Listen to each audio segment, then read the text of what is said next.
Awaking news के मोहतरम नाजरीन, अस्सलाम वालेकुम। खबर शुरू करने से पहले सब्सक्राइब कीजिए हमारे इस चैनल को, अपने दोस्तों के साथ शेयर कीजिए और कमेंट ज़रूर कीजिए। अब आए सुर्खियों पर नजर करते हैं। सऊदी वली अहद के हुक्म पर बड़ी कार्रवाई, करप्शन इल्जामात पर 172 गिरफ्तार। अमरीका इंसानी हुकूक की खिलाफ वर्जियां बंद करे, चीन। सीआरपीएफ जवान ने अपने साथी जवानों पर चलाई गोलियां, 4 हलाक और 3 जख्मी। नरसिंहानंद के पैरोकार ने केजरीवाल को गोली मारने की धमकी दी, मुसलमानों के खिलाफ तशद्दुद की बात। जबान संभाल कर बात करें, बीजेपी कायदीन को केसीआर की वार्निंग। लिखियमपुर खीरी तशद्दुद, योगी हुकूमत की रिपोर्ट से सुप्रीम कोर्ट नाखुश। यूपी चंद्रशेखर आजाद ने वजीर आला योगी के खिलाफ असेंबली इंतखाब लड़ने का किया ऐलान। बीजेपी लीडरों की जबान सुनकर लगता है कि उनका ताल्लुक तालिबान से है, टुकड़ी। नोटबंदी की 5 बरसी, प्रियंका गांधी ने मोदी हुकूमत से पूछे 5 सवाल। तमिलनाडु शदीद बारिश के दरमियान अब तमिलनाडु पर चक्रवात तूफान का खतरा। अब आए खबरें तफसील के साथ समाप्त करते हैं। सऊदी वली अहद के हुक्म पर बड़ी कार्रवाई, करप्शन इल्जामात पर 172 गिरफ्तार। सऊदी अरब में वली अहद शहजादा मोहम्मद बिन सलमान के हुक्म पर जनरल प्रेसिडेंसी, दिफा और दाखिला समेत 8 वजारतों में करप्शन के खिलाफ बड़ी कार्रवाई में 172 अहम सरकारी शख्सियात को हिरासत में लिया गया है। सऊदी मीडिया के मुताबिक करप्शन के खिलाफ तहकीकात करने वाले इदारे नेशनल एंटी करप्शन कमीशन निज़ायते में जनरल प्रेसिडेंसी समेत नेशनल गार्ड, दिफा, दाखिला, खारजा और सेहत समेत 8 वजारतों के दफातर में जांच पड़ताल की। निज़ायते के मुताबिक 6000 से जायद दफातर की जांच पड़ताल में 512 केसेस की तफ्तीश की गई, जिसकी रोशनी में 172 मुलाजमीन को रिश्वत, ताकत के नाजायज इस्तेमाल और खिरद बुर्द पर गिरफ्तार किया गया है। अमरीका इंसानी हुकूक की खिलाफ वर्जियां बंद करे, चीन। बीजिंग में सहाफियों को ब्रीफिंग देते हुए चीन की वजारत खारजा की तर्जुमान वांग का कहना था कि 20 साल के दौरान अफगानिस्तान में अमरीकी जंग और फौजी ऑपरेशन के दौरान 8 लाख से जायद अफराद मारे गए, जिसमें से 3.5 लाख से जायद अफराद आम अफगान शहरी थे।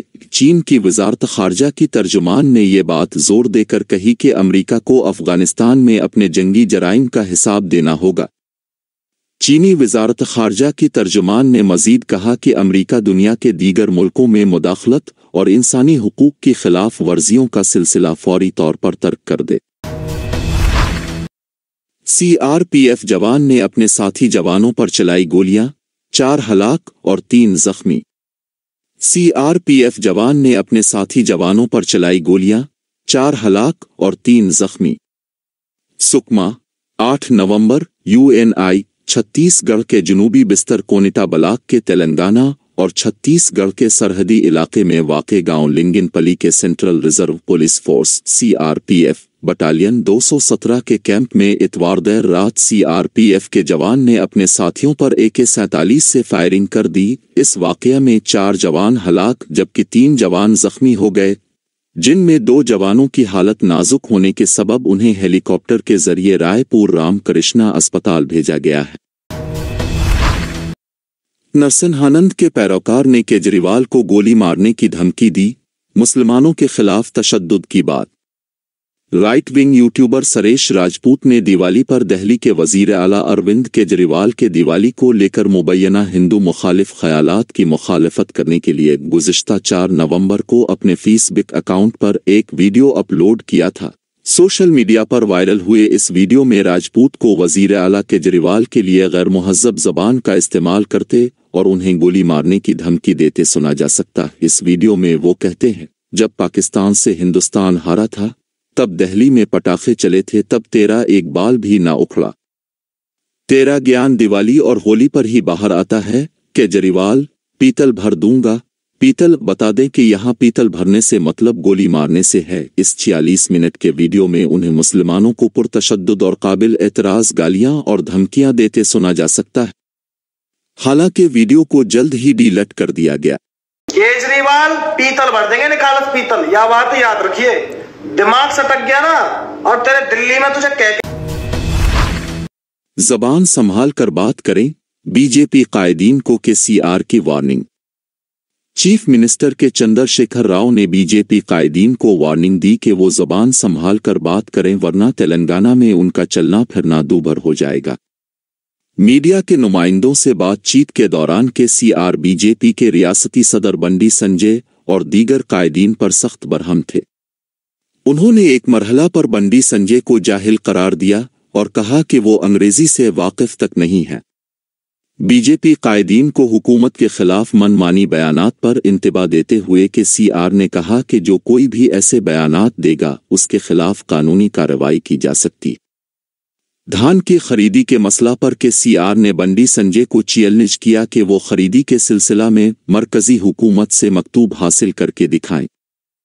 उन्होंने कहा कि बंडी संजय अंग्रेजी से नावाकिफ हैं, लिहाजा वो मरकजी हुकूमत के मकतूब को समझ नहीं पाए जिसमें धान की खरीदी से इनकार किया गया है। उन्होंने कहा कि बंडी संजय अपनी जहालत के नतीजा में दिल्ली की जबान समझने से कासिर है। मुड़तावा केसीआर मुट्टी చూడు బిడ్డ టచ్ చేసి చూడు కేసీఆర్ జైలుకి పంపి నువ్వు ఇక్కడ బతికి బట్టగాడి తిరుగుతా అనుకుంటున్నావా? ఏమి మేము చేతులు ముడుచుకొని కూర్చున్నాం అనుకుంటున్నావా? ఇష్టం వచ్చినట్టు మాట్లాడచ్చునా? ఇష్టం వచ్చిన ప్రచారాలు చేయొచ్చునా? సోషల్ మీడియాలో ప్రచారం, బయట ప్రచారం అన్ని అబద్ధాలు, అన్నిటికన్నీ మేమేదో డబ్బులు ఇస్తే మేము డైవర్ట్ చేసినట్టు మాట్లాడడం.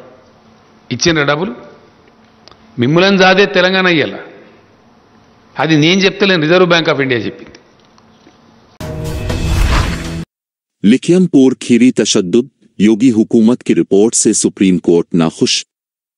सुप्रीम कोर्ट ने पीर के रोज लिखियमपुर खीरी तशद्दुद वाक़ये की समाअत की। समाअत के दौरान अदालत उज़्मा ने सिर्फ एक मुल्जिम का मोबाइल फ़ोन जब्त करने और 2 FIR में सबूत जमा करने के अमल के ताल्लुक से SIT जांच पर अपनी बेइत्मीनानी जाहिर की। अदालत ने उत्तर प्रदेश हुकूमत को बताया कि चार्जशीट दाखिल होने तक वो रोज़ाना की जांच की निगरानी के लिए एक सुबुकदोश हाई कोर्ट के जज को मुकर्रर करने का कहा।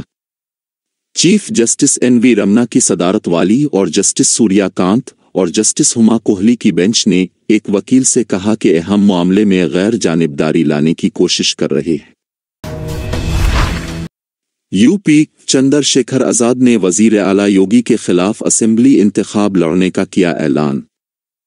यूपी में आइंदा साल होने वाले असेंबली इंतखाब को लेकर वजीर आला योगी आदित्यनाथ ने अभी तक ये भी फैसला नहीं किया है कि वो किस सीट से खड़े होंगे, आखिर इलेक्शन लड़ेंगे भी या नहीं, और उनके खिलाफ इलेक्शन में उतरने की तैयारी करने वालों का नाम सामने आने लगा है।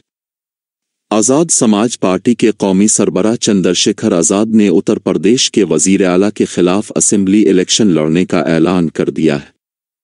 उन्होंने कहा कि आज़ाद समाज पार्टी यूपी की सभी 403 सीटों पर अपने उम्मीदवार उतारेगी और उनका एक भी उम्मीदवार आलाजात का नहीं होगा। पिछली बार क्या हुआ था ना, लोकसभा में मैंने देश के प्राइम मिनिस्टर के खिलाफ भी लड़ने का फैसला लिया था, लेकिन पिछली बार हमारा दल नहीं था, तो बहन जी ने कह दिया कि चंद्रशेखर वहां लड़ेंगे तो मोदी जीत जाएंगे, चंद्रशेखर बीजेपी की मदद कर रहे हैं, तो मैं नहीं लड़ा। लेकिन इस बार हमारा दल है और अगर पार्टी मौका देगी तो मैं कमिटमेंट कर रहा हूं कि मैं योगी आदित्यनाथ जी के खिलाफ चुनाव लड़ूंगा। वो कोई सी सीट तय कर लें, और ऐसा नहीं मैं सुरक्षित सीटों पर चुनाव लड़ूंगा, मैं वहां लड़ूंगा जहां योगी आदित्यनाथ चुनाव लड़ेंगे। मेरे लिए सदन में जाना नहीं, मेरे लिए उनको सदन से रोकना बहुत इंपॉर्टेंट है।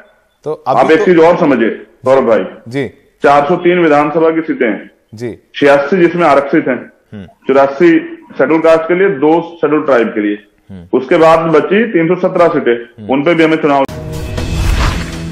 बीजेपी लीडरों की जबान सुनकर लगता है कि उनका ताल्लुक तालिबान से है। टुकड़ी किसान लीडर राकेश टुकीत ने MP अरविंद शर्मा के मुबैना मुतनाज़ा बयान पर रद्द अमल में आज कहा कि बीजेपी लीडरों की जबान सुनकर ऐसा लगता है कि कहीं उनका ताल्लुक तालिबान से तो नहीं है। मिस्टर टुकीत यहां हांसी में MP और बीजेपी लीडर रामचंद्र जानगड़ा के खिलाफ पुलिस केस दर्ज करने और किसानों के खिलाफ दर्ज केस को वापस लेने का मुतालबा करने के लिए मुत्तहिदा किसान मोर्चा के धरने में आए थे। मिस्टर अरविंद शर्मा के आंखें निकाल लेने के तबसरे पर रद्द अमल जाहिर करते हुए उन्होंने कहा कि बीजेपी के तमाम लीडर इस तरह की बात करते हैं। नोटबंदी की 5 बरसी, प्रियंका गांधी ने मोदी हुकूमत से पूछे 5 सवाल। 5 साल कबल इसी दिन मोदी हुकूमत ने नोटबंदी का फैसला किया था। नोटबंदी की 5 बरसी पर कांग्रेस जनरल सेक्रेटरी प्रियंका गांधी ने मोदी हुकूमत से 5 तीखे सवाल पूछे हैं। नोटबंदी कामयाब हुई तो करप्शन खत्म क्यों नहीं हुआ? काला धन वापस क्यों नहीं आया? मईशत कैशलेस क्यों नहीं हुई? दहशतगर्दी पर चोट क्यों नहीं हुई? महंगाई कंट्रोल क्यों नहीं हुई? तमिलनाडु, शदीद बारिश के दरमियान अब तमिलनाडु पर चक्रवात तूफान का खतरा। चेन्नई समेत तमिलनाडु के शुमाली इजला में शदीद बारिश के दरमियान अब रियासत को चक्रवात तूफान का खतरा है। दरअसल खलीज बंगाल के जुनूब मशरिक में एक कम दबाव का इलाका है जो अगले 24 घंटों तक तनाव का शिकार हो सकता है। ये कम दबाव शुमाल की समत में मुसलसल बढ़ रहा है। जैसे ही ये शुमाल की तरफ पहुंचता है, वस्ती तमिलनाडु और जुनूबी इंदुरा के साहिली इलाकों समेत साहिली इजला में तेज बारिश और तेज हवा चलने का इम्कान है। यही वजह है कि माहीगीरों को पहले ही समंदर में न जाने की हिदायत कर दी गई है। सुबह नॉर्थ तमिलनाडु कोस्ट के पास केंद्रीभूत होगा। इसके प्रभाव में 10 तारीख और 11 तारीख को तमिलनाडु और एडजॉइनिंग साउथ आंध्र प्रदेश में heavy to very heavy rainfall few places में हो सकता है और आइसोलेटेड प्लेसेस में एक्सट्रीमली हेवी रेनफॉल हो सकता है 10 तारीख को और 11 तारीख को। फिर 12 तारीख को रेनफॉल इंटेंसिटी कम हो जाएगा जब ये लो प्रेशर सिस्टम पश्चिम की तरफ गति करेगा।